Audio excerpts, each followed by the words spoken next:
So my name is Darren Johnson. I'm the global COO of Impacts Asset Management.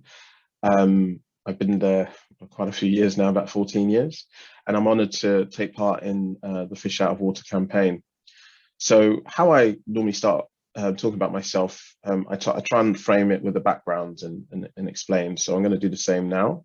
I normally say I was born with a silver spoon in my mouth. Why? Because my disadvantages or perceived disadvantages were advantages for me, but it took me a while to really understand that as I was growing up in my career.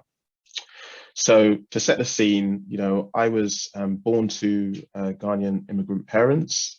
I was born in London, but I lived on a South London council estate with my mother. So come from a single mother background, and also financially we were very very modest finances growing up.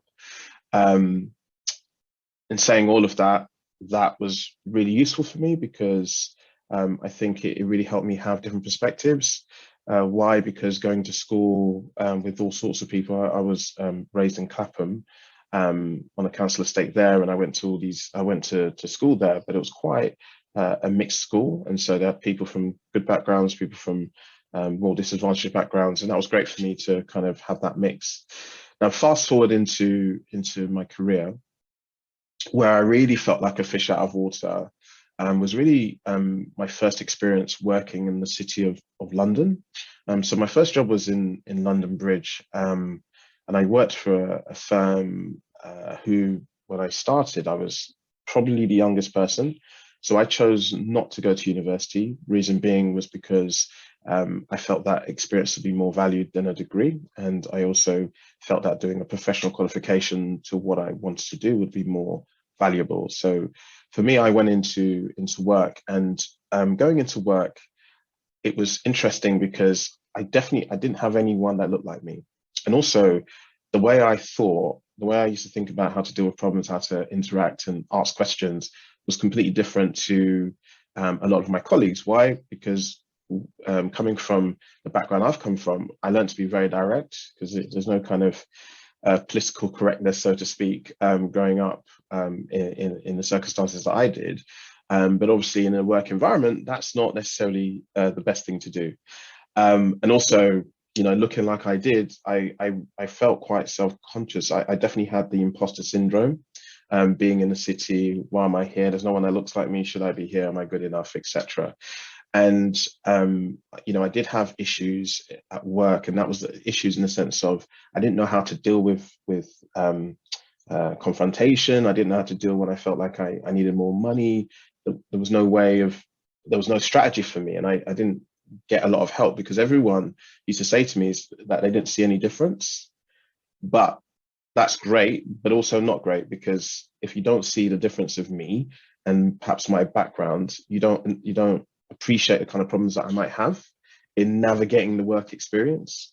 That was tough for me for a few years. And then I used to start going to conferences and events, and going to those events, I was almost always the only person of color in those events.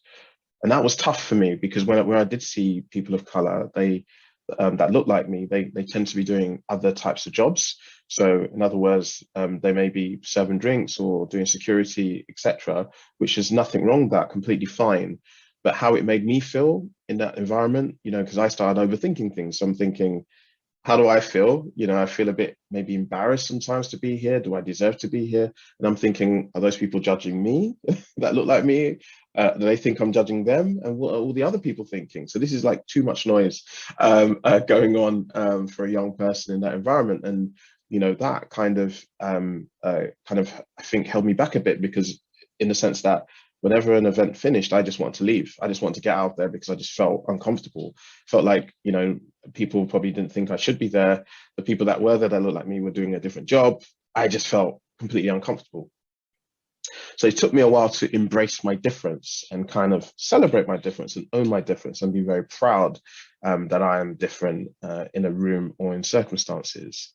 So I had to kind of grow into my own skin and understand that feeling like an imposter is actually fantastic, in the sense that if you don't feel that way, if you don't feel uncomfortable, you're not challenging yourself, right? You're just simply not putting yourself in a situation that challenges you. So therefore, you don't grow, and you need to grow, right? You need to grow. It's a journey. Your career is a journey, and if you want to do well in it, you need to put yourself in situations where you have the opportunity to grow. So that imposter syndrome was great, but I had to learn to kind of embrace that and love that situation. And now I do. Now it's great because I appreciate that disposition is better than position. And for me, what I kind of learned as well is that, don't follow the path, go where there is no path and begin that trail yourself, and that's what I've had the ability and privilege to be able to do. And also the last point really is that I didn't get here to where I am in my career despite of my origins. I got to where I am because of my background, because of my origin. So I think that's super powerful. And, I wish at a younger age, I embraced that. As I say, I wish I embraced it as soon as I went to work. It was hard. I didn't, but I do now. And anyone listening that may feel like an imposter, that's great. Embrace it. Be the difference. Be the change. Blaze your own trail. Thank you.